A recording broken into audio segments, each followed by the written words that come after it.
When I bring up Transformers The Last Night, what's the first word that comes to mind? Crap. No, it's not that, it's awful. No, it's not that, it's diarrhea. No, it's not that, it's testicular torsion. No, it's not that, it's Squeeks, of course. You remember Squeeks, right? The lovable and huggable little blue mascot of the 5th Michael Bay Transformers movie. They're only on screen for just under 4 minutes, but they're by far the most exciting character in the movie. Remember their iconic line? The one everybody quoted? It was on t-shirts, mugs, luggage, and his toy said it too.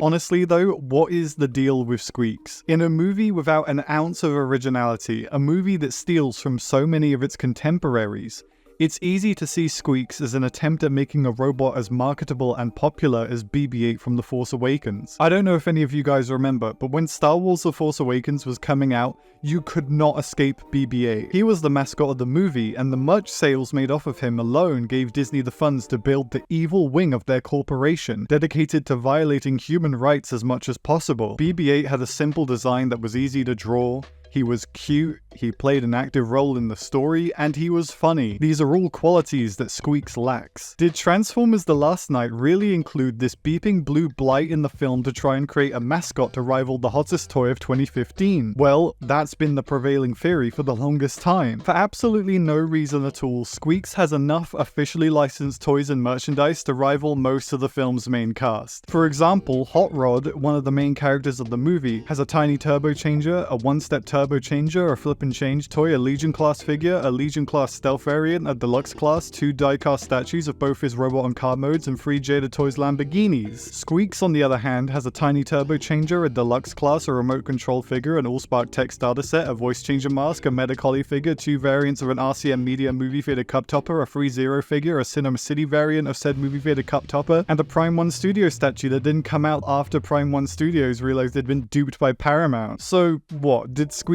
have a bigger role in the movie that was cut out? No, he didn't. While Drifthound and Crosshairs all had a bigger role that was cut out of the movie, I couldn't find a single solitary piece of evidence that Squeeks was ever more than he is. A bit character. He wasn't added in reshoots, his role in the story was never diminished in editing. He was always a small character. So why did Paramount or Hasbro or whatever try to push them as BB-8 Part 2? Are executives so dumb that they really thought they could make this disgusting creature something as iconic and instantly recognizable as BB-8? Yes they are. This isn't just a matter of executives not understanding the appeal of an easily vendable character. This is a wider issue with how movie studios treat toy companies like Hasbro. Having spoken to from a bunch of different Transformers conventions, I learned that the reason the toys were so inaccurate for the 2007 movie was because somebody at Paramount just wouldn't let them see what the characters actually looked like. Paramount didn't have to subscribe to brand unity initiatives because Steven Spielberg and Michael Bay have way more negotiating power than anybody at Hasbro. Starting from the second movie, Hasbro sent liaisons into Paramount to see what they could make toys of, and according to Paramount did a lot of talking down to the toy artists, like they saw the people making the toys as being below them or something. So I think we can say with some confidence that this wasn't designed by a toy artist. In fact, I doubt it was ever designed with the intention of it being a highly saleable character in the first place. Some battery-munching executive saw BB-8, wanted a slice of the pie, and tried to force their own highly marketable mascot character into the movie in the form of a disgusting little monster without ever considering the fact that kids think R2-D2's coked up little brother is a putrid nightmare that they wouldn't be caught dead wearing an eye-catching t-shirt of. When you pitch something to a third-party toy company, or any sort of third-party company, you have to tell them why they should be making a toy based off of your character. That's part of the commission. Like, if I worked at Disney and I approached a company that makes curtains, I would have to explain to them why kids want a set of Dexter Jetster curtains. When Paramount and Hasbro negotiate a licensing agreement for movie merch, they have to explain the scope of the project. They had to explain why this third-party company should be making all this cool Squeeks stuff. So what do you think Paramount told those third-party companies? That they should make as much merch as possible for a minor character because they have a hunch he's going to be a big deal? Did Paramount really just lie to third-party companies about the extent of Squeeks' involvement in the movie? They pitched all this cool Squeak stuff because they figured he'd be a cool and memorable character that everyone would love. Is that why the Prime 1 Studio statue never came out? Paramount didn't lie, they just completely missed the mark on why BB-8 worked. Is Paramount run by morons? Did they really think anybody would fall for this? Or I guess the better question is, did they think audiences would really buy into Squeeks as a concept? What does Squeeks offer that the rest of the robot cast doesn't? What cool gimmicks does Squeeks have? Well, he has the cool gimmick every character in the franchise has. He can transform. Okay, but so can Bumblebee and Optimus Prime and fucking Lube. Every single named robot character can do that in the movie, so what? Well, Squeeks is a moped. Does he transform in the movie? No, it's much worse than that. Can't transform. Even Trench, who has a total of 22 seconds of screen time, transforms. You're plucking hairs out of my asshole, Michael. Well, Squeeks has a big gun, and it's funny because, like, he's tiny and the gun is really big and he only uses it once. Is that it? Is that all you got, Paramount? I have an AK-107 with a mounted grenade launcher that I'm prepared to use should Diamond Bolt ever come to my house, but I don't make it my defining character trait. I want to ask, right off the bat, favorite Transformers? I love the Decepticons, so probably like Megatron. Megatron? I thought you were going to say Squeaks.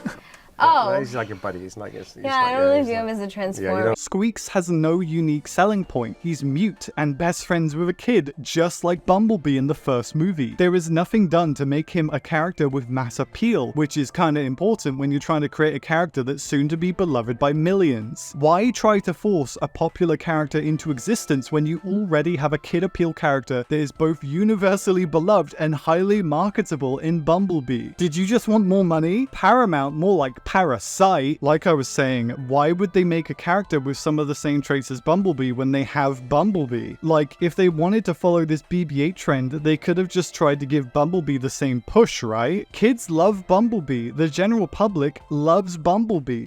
Nobody in the world likes Squeeks. You know a good way to gauge a character's popularity in Transformers? Ask artists. In terms of the last two Michael Bay movies, I see fan art of Crosshairs and Hound, sometimes Nitro Zeus. Other times I see people post first reps for Optimus Prime's design in those last two movies as well. But you know who I never see fan art of? Squeeks. Every time I see any art of Squeeks, it's a redesign because everybody knows it's an unappealing design that must be fixed. Kairito 10 made a really cute redesign of him that, you know, makes him look like a character that might actually stand a chance in becoming beloved. The same goes for Prime Kelly 414. This one looks like you could make a cute plushie out of it. Maybe kids wouldn't be embarrassed to be seen wearing either of these on a shirt as opposed to whatever the hell this is. I would call Squeeks a failure in terms of character design, but that would be a disservice to whatever concept artist designed him. I think it was this guy, Furio Tedeschi, but I could be wrong. It's not his fault that Squeeks turned out this way. He probably didn't know his design was going to be forced by corporate into being BB-8 folia da. Unless I've been completely wrong and he was fully aware from the get-go that Squeeks was going to be Paramount's iconic new character, in which case,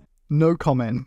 I'd be really curious to see the numbers on Squeeks as a protected entity within Paramount. What is the net worth of Squeeks? How much money was gained or lost from this nonsensical push to create the next big thing? And Hasbro made a bunch of toys out of Squeeks, and that's just like business is booming. The reason I made this video was purely because I found this character's existence entirely bizarre. If you have no context for any of this, you wouldn't think much of it at all. In fact, you'd probably forget he was even in the movie to begin with. I guarantee the majority of you haven't thought about Squeeks in a long time until you saw this blue bitch in your recommended, or sub box, or however you got here. Maybe you're from the future where I take over the universe and I'm forcing you to watch this as part of a mandatory PaperPlane hour. No matter what angle you look at this story from, you can't make heads or tails of it. Nothing about the push for Squeeks makes any sense. It's absurd. I bet I've done more to sell Squeeks to people than Paramount ever did in their entire marketing push for The Last Night. Yeah, I've spent this entire video shitting on him, but you know what? Screw it. The return of Squeeks is here. Squeeks' revenge is upon us.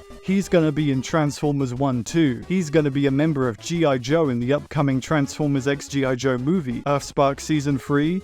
More like Earthspark Squeeks is he. We need to start the Squeeks revolution 6 years too late. The age of marketability has ended. No more good characters. Follow me, and you will never again want to buy toys of characters you like. Rise up! Oh my god. Oh my god. Oh my god. Oh. By the way, Squeeks is trans just because I said so. Okay, bye.